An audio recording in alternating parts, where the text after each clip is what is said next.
Nícias, nesse momento de clímax, decide lembrar aos ouvintes que os homens são a polis. Essa definição tem um duplo significado. A polis, para os gregos da época de Nícias, como fora nos últimos 3 séculos, mais ou menos, não era uma abstração, como o que para nós evoca a palavra Estado, mas sim uma entidade viva, que respira e é humana. Uma corporação de cidadãos, ou seja, de gregos que desfrutavam certos privilégios e responsabilidades públicas e privadas aceitas e que os destacava como uma forte comunidade política. A polis, deve-se dizer, não era uma questão de muros ou navios, que são meros artefatos, mas sim uma comunidade espiritual. Então, estamos aqui reunidos mais uma vez, dando início a mais um vídeo voltado aí aos alunos do primeiro ano. A gente vai trabalhar um pouco a noção de política na Grécia Antiga. Lembrando lá, no vídeo passado, eu citei as duas visões de Estado que se desenvolvem no decorrer da história da filosofia. A visão organicista e a visão contratualista. A visão organicista é muito própria do mundo antigo, de forma específica, de forma mais específica, dos pensadores gregos. E aí eu citei 2, Platão e Aristóteles. Nesse vídeo eu vou citar o pensamento, na verdade o contexto em que vai surgir o pensamento tanto do Platão quanto do Aristóteles.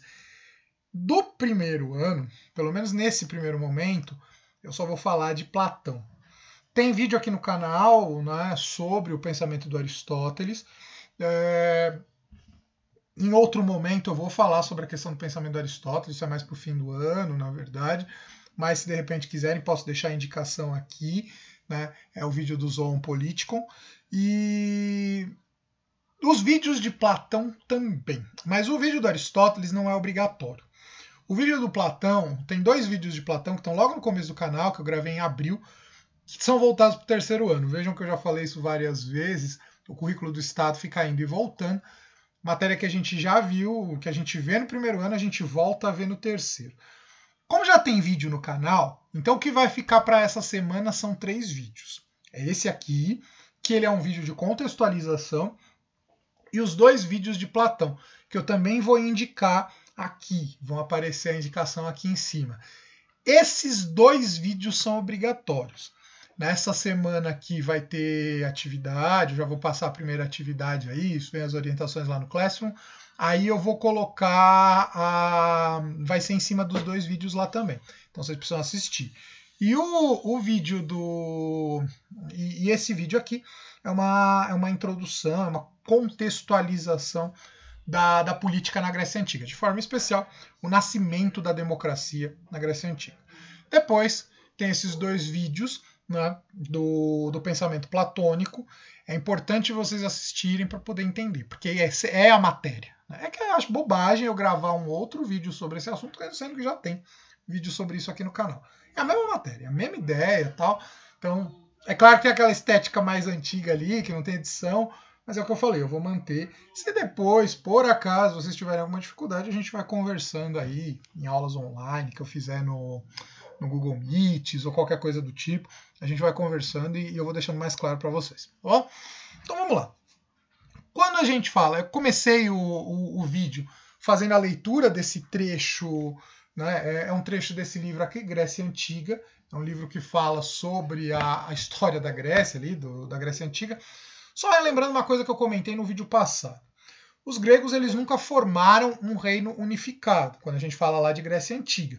Os gregos tiveram seu esplendor, né, seu período áureo, durante entre o século VII até mais ou menos o século IV a.C. Esse é o período dourado da civilização grega. Depois a gente entra ali entre século IV e século III a.C. É o período da dominação dos gregos pelos macedônios, é o chamado período helenístico, em que os macedônios têm uma forte ligação com os gregos, mas não são identificados pelos gregos como gregos. É o período ali do Alexandre o Grande, é o período em que a Macedônia vai dominar a Grécia e vai fundar seu grande império, que vai se estender para a Ásia. Os macedônios vão ser grandes reprodutores, né? Vão ser grandes dispersores, né? Vão ser grandes... Vão levar, não me vem aqui alguma palavra, mas enfim, são aqueles que vão levar a cultura grega para a Ásia. Então, com a conquista dos territórios asiáticos, a Pérsia, a região da Mesopotâmia, enfim, várias terras ali que vão ser dominadas pelos macedônios, vão acabar sofrendo pela influência grega, pela influência da cultura grega. Isso vai praticamente até o século I, século II a.C., que é o momento em que vai surgir a civilização romana, que são a última grande civilização do mundo antigo. Então aqui já meio que contextualizei algumas coisas. Mas só para a gente lembrar, o trecho que eu li, ele ajuda a gente a entender aquela ideia que eu já trabalhei com vocês na videoaula passada, e aqui eu vou começar a tentar dar uma aprofundada. Para os gregos, a pertença à polis, ela é algo muito maior do que simplesmente nascer em um lugar. Tanto que, no mundo antigo, o que tinha de mais próximo do que a gente entende como sobrenome era a pertença à cidade. Tanto que você pega lá o Tales, que é o primeiro filósofo que se tem notícia na cultura grega, na cultura ocidental. É Tales de Mileto. Mileto é a cidade dele. Né? Qualquer outro filósofo que a gente pega desse momento, geralmente a gente vai ter o nome e o que seria o sobrenome é a cidade dele. Tales de Mileto, Heródoto, Heráclito de Éfeso e Aristóteles de Estagira. Praticamente todos os filósofos vão, e aqui eu estou falando dos filósofos, mas a gente poderia pegar qualquer outra personalidade da Grécia Antiga, vão ser fortemente reconhecidos pela cidade em que fazia parte. Ser ateniense, ser espartano, ser de Estagira ou de qualquer outra cidade é mais do que simplesmente ter nascido naquele lugar. É pertencer a uma cidade, mas é entender a cidade como uma grande família. Né? É entender a cidade como algo mais amplo do que simplesmente o lugar que eu nasço, né? Que eu nasci. Não é como simplesmente nascer em São Paulo, nascer em São Caetano ou nascer no Rio de Janeiro. A gente até tem uma identificação com o lugar que a gente nasce. E às vezes até traz um certo orgulho, ou seja lá o que for, mas não é a mesma coisa que se tinha com os gregos. Porque para eles é aquela ideia, como eu já disse anteriormente, de que o coletivo vem antes do indivíduo. Então a cidade ela é mais importante do que o indivíduo, do que qualquer outra coisa. E ali no texto que eu fiz a leitura fica bem claro isso. Essa noção de pertença é algo muito arraigado na cultura grega, é muito arraigado no pensamento grego, é muito arraigado no jeito de ser de um determinado cidadão. Eu acho que quando a gente pega, né, Esparta é muito conhecida, né, por causa do filme 300, enfim, independente aqui das questões históricas, porque o filme não dá para se levar a sério em nenhuma questão, mas existe ali, eu acho que nesse sentido a gente pode pegar como algo que dá para se levar. O espírito de pertencer a Esparta, ou ser o espartano, é algo que era próprio dos gregos de maneira geral, cada um na sua cidade, cada grupo na sua cidade. Os gregos vão se destacar na história por criarem um tipo diferente de governo, a democracia. Então, a democracia grega ela é uma novidade enquanto forma de administração política, forma de organização do Estado. É diferente do que se tinha até então. Né? O mundo antigo, o mundo, principalmente o mundo oriental, ele é muito marcado pela presença de impérios, em que a figura do rei, a figura do governante, era visto como um deus na Terra, uma encarnação de Deus, um enviado dos deuses.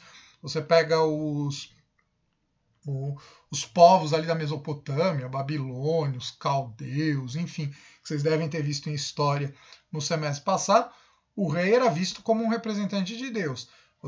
Dos deuses, né? Você pega os egípcios, a mesma coisa. O faraó era visto como um deus na terra, e assim vai. Os gregos eles começam a romper com isso. Então lembram lá, quando eu comecei a trabalhar filosofia com vocês, no começo do ano, eu falava que a filosofia ela era uma ruptura com o discurso mitológico, essa ideia de que o sobrenatural permeia a natureza e meio que a controla. Os primeiros filósofos rompem com essa ideia, ou tentam romper com essa ideia. Isso também vai ter consequências na política. E aí os gregos vão criar a democracia. Não só a democracia, né, como o tipo de governo em que se pode participar das decisões políticas, mas a democracia ela traz uma questão de que existem as leis. Então o governante ou os governantes não são vistos como pessoas que representam a vontade de Deus na Terra ou como pessoas que representam os deuses na Terra. Eles são vistos como pessoas que vão governar de acordo com a necessidade da população. Então a ideia de política, de Estado, que eu falava lá no vídeo da semana passada, essa ideia ela ganha alguma força com a Grécia. Existem alguns estudos, mas eu mesmo não estou tão a par disso, de que talvez a democracia não teria nascido exatamente na Grécia. Né? Talvez algumas cidades-estados ali dos fenícios já teriam adotado o regime democrático, enfim, mas assim, eu li isso uma vez, muito en passant, nem dá para eu querer me aprofundar aqui. Eu vou ficar com esse dado de que a democracia nasceu na Grécia. E a democracia, ela, como eu disse, ela é uma grande novidade, porque você não tem mais um governante no poder com o objetivo, com a justificativa de que ele está governando porque Deus mandou. Porque ele tem o poder, ele detém o poder porque Deus o deu para ele e pronto. Não. É uma necessidade colocar alguém para administrar. É uma necessidade do governo, é uma necessidade da população ter alguém para administrar. Mas o governante, ele simplesmente representa a vontade do povo. É uma forma de se organizar melhor a coisa. Na Grécia, a cidade-estado que mais vai se destacar pela questão da democracia é Atenas, que vai começar a ter seu governo democrático, ou a estrutura do poder democrático, a partir do século VI a.C. E aí a gente tem três grandes nomes que vão ser os representantes disso. O Solon, né, o Clístenes e o Péricles. Então vamos lá, as imagens de cada um deles. Solon é o primeiro que vai, de alguma forma, trazer a questão da democracia, questionando ali a ideia do poder sendo hereditário. O Clístenes, que de alguma forma vai dar sequência a essa questão e vai de alguma forma aprofundar, questionando a questão das oligarquias e tudo mais. E se colando de tanta gordura que tem no fogão. Oh, se eu largar o freio, você não vai me ver mais. Se eu largar o freio, vai ver do que sou capaz. Se eu largar o freio, vai dizer que sou ruim. Se eu largar o freio, vai dar mais valor pra mim. Esse canal aqui tá virando canal Filosofia e Pagode, né? Porque já é a segunda piadinha que eu faço com pagode, com pagodeiro relacionado à filosofia. Na verdade é esse o Péricles, não o Pericão. Mas é outra piada que não dava pra perder. Péricles é a grande figura, é o que representa o século de ouro da democracia grega, né? Que é o período ali do século V a.C., é os anos de 400 a.C., né? Que é o período áureo da democracia grega, é o período áureo da civilização grega, é o período anterior ao apogeu da filosofia, porque o apogeu mesmo da filosofia vem com os três lá, né? O Sócrates, o Platão e o Aristóteles. E eu vou terminar aqui falando um pouquinho do Sócrates e também um pouquinho do Platão por causa dos vídeos que eu já citei. Mas o período do Péricles não é exatamente o período da filosofia grega. Né? Não é o grande período da filosofia grega. Ele, de alguma forma, ainda está ali na transição entre os pré-socráticos e o Sócrates. Né? E essa transição ela tem uma importância muito grande dentro da filosofia, porque é a mudança da preocupação da natureza para o ser humano. E aí começam a surgir as questões da ética, da política, que vão ter uma força muito grande, principalmente com o advento dos sofistas. E esse grupo que eu vou falar um pouquinho dele, praticamente eu vou terminar aí o vídeo falando sobre os sofistas. Para o desenvolvimento da democracia, a gente vai ter a questão da ágora, né? A praça pública. A democracia grega, ela é diferente do que a gente entende por democracia. Democracia no mundo atual, ela está muito ligada a voto. Poder votar no governante. Para os gregos, democracia não era só isso. Para os gregos, a democracia estava ligada à participação direta nas decisões políticas. E aí você tinha a ágora. A ágora era a praça pública, aqui a gente tem uma representação, um desenho, era onde acontecia toda a vida pública, toda a questão do comércio, enfim, né, a adoração dos deuses e também as discussões políticas. A ágora era o espaço em que os homens se reuniam, cidadão era só homem livre, escravo, mulher, criança, estrangeiro não era visto como cidadão. Então, os cidadãos se reuniam, e aí, independente de qual a posição social, o cara podia ser rico ou o cara podia ser pobre, ele tinha direito de voz, e a partir daí, os cidadãos tinham direito de opinar pelas decisões políticas. Aqui a gente tem uma segunda foto, né, que é real, que é uma foto mesmo, do que era a ágora, né, desses espaços onde os gregos se reuniam para fazer as discussões políticas, as discussões lá do período da Grécia Antiga, do período de Atenas. Então, ali tinha direito de se falar. A democracia na Grécia está muito associada com a ideia de isonomia e de isegoria. Isonomia, todo mundo é igual perante a lei. Isegoria, todo mundo tem direito de fala. Então, ou seja, eu tenho uma proposta para a sociedade. Eu vou lá, eu apresento a minha proposta.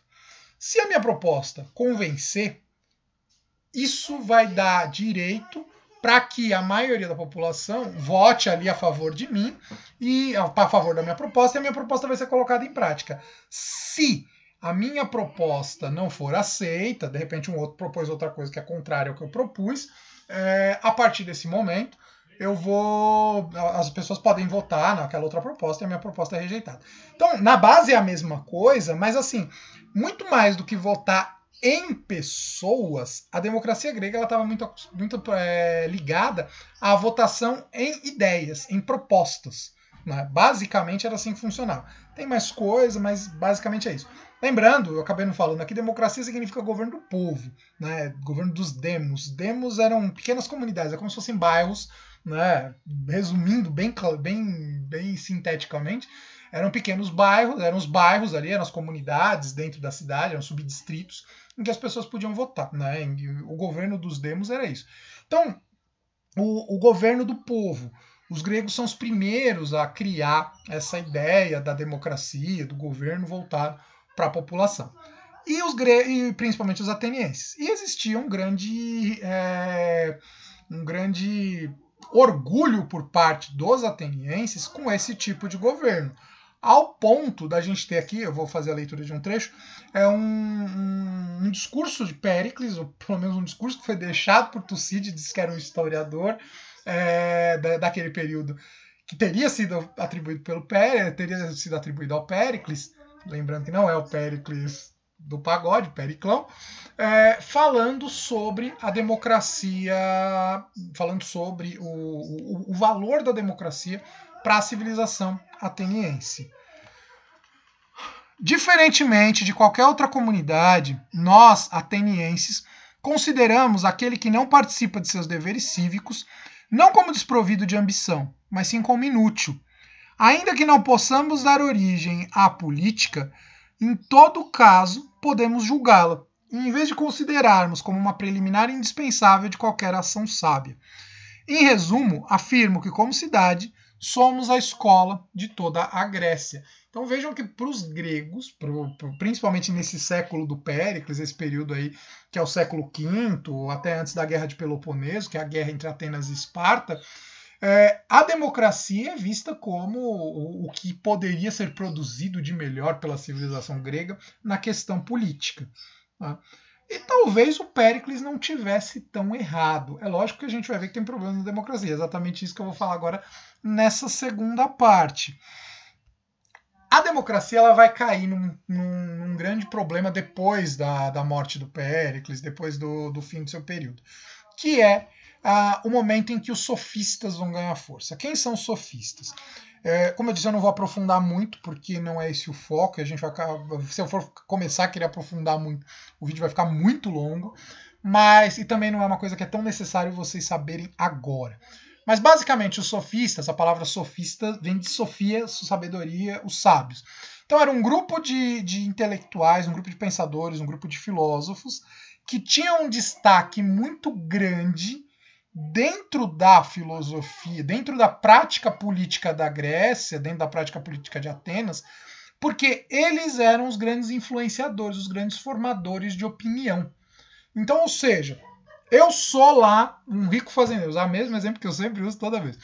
Eu sou um rico fazendeiro, eu sou um rico proprietário de terra. Eu vou pagar para um sofista, eu posso fazer duas coisas. Ou eu pago para um sofista me ensinar a fazer um discurso, ou eu pago para um sofista fazer um discurso para mim. Em que sentido?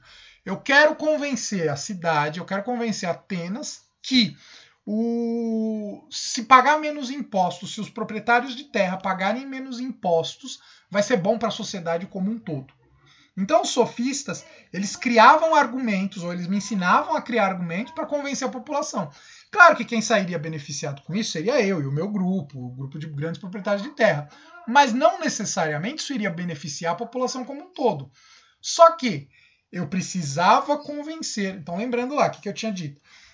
Sendo um cidadão, eu posso apresentar uma opção. Eu posso apresentar uma ideia, eu posso propor alguma coisa. A minha proposta ela vai ser aceita se convencer. Então, os sofistas eles acabaram se tornando importantes por fazerem o convencimento.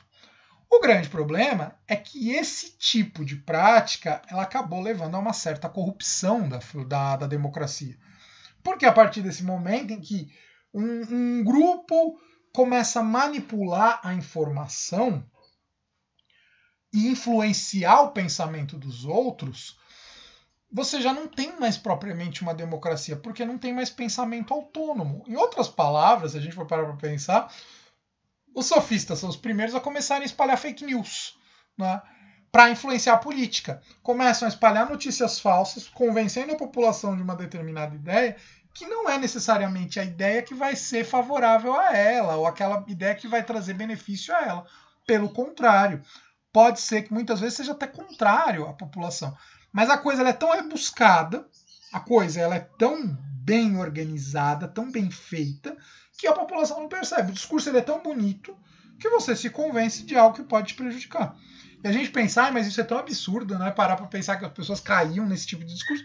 Não é tão absurdo assim se a gente pensa na realidade atual. Vou pegar um único exemplo. Nós vivemos até pouco tempo atrás a discussão sobre a reforma da Previdência.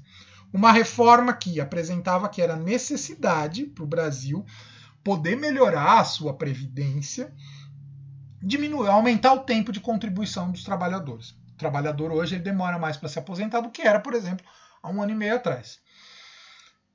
Existem outras alternativas. Eu não vou entrar aqui nos detalhes porque assim, a gente está... Senão eu vou me esticar mais ainda. Eu sei que o vídeo já está longo. Existem outras alternativas. Mesmo assim, as últimas pesquisas que saíram antes de se aprovar a reforma da Previdência diziam que mais de 50% da população era a favor. Reconhecia que era necessário. Agora, por que isso era colocado como necessário? Porque os grandes influenciadores da opinião pública faziam com que a população acreditasse que essa era a única alternativa. Que a única alternativa que se tinha era fazer uma reforma da Previdência, fazer todo mundo trabalhar mais tempo, porque assim o rombo da Previdência seria resolvido. Isso é um exemplo, a gente poderia colocar vários. Então, ou seja, eu, né, uma vez que sou um cidadão que sou a favor da reforma da Previdência, eu vou ter que trabalhar mais, mas eu reconheço como algo necessário, porque é a única forma de poder resolver o problema.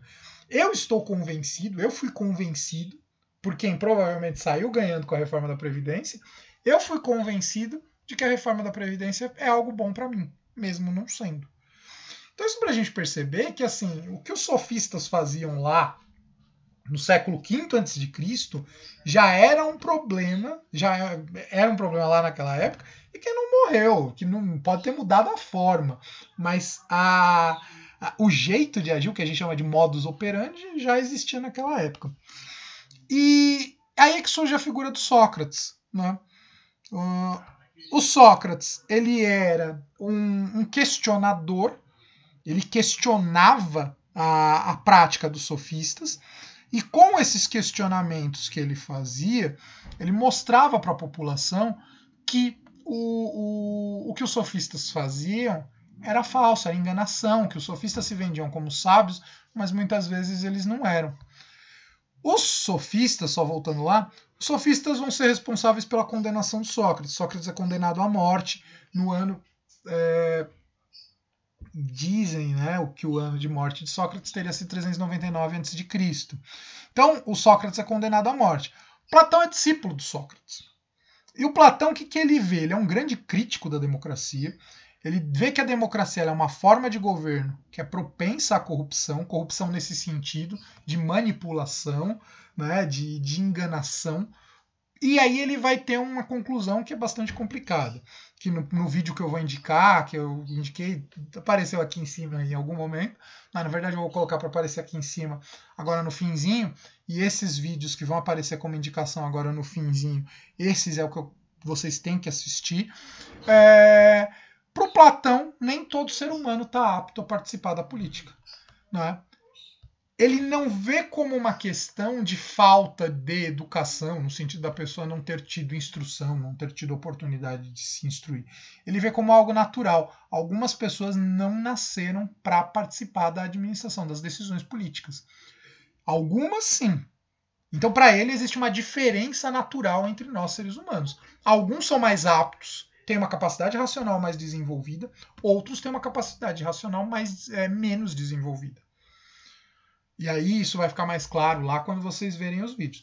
Eu aconselho vocês também a darem uma reassistida, né? Quem de repente não está muito claro. O primeiro vídeo que eu postei no canal voltado para todos os alunos do ensino médio, das diferenças entre Platão e Aristóteles. Porque essa é a base para poder entender a filosofia política platônica. E aí, como eu disse, vão ficar as indicações aqui em cima, os 2 vídeos de Platão para vocês assistirem. Então, os 3 vídeos dessa semana são esse aqui, que é de contextualização.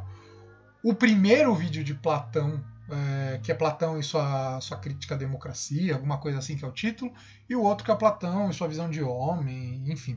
Esses 3 vídeos são importantes para vocês entenderem como Platão entende a política na Grécia Antiga. Com isso, eu encerro esse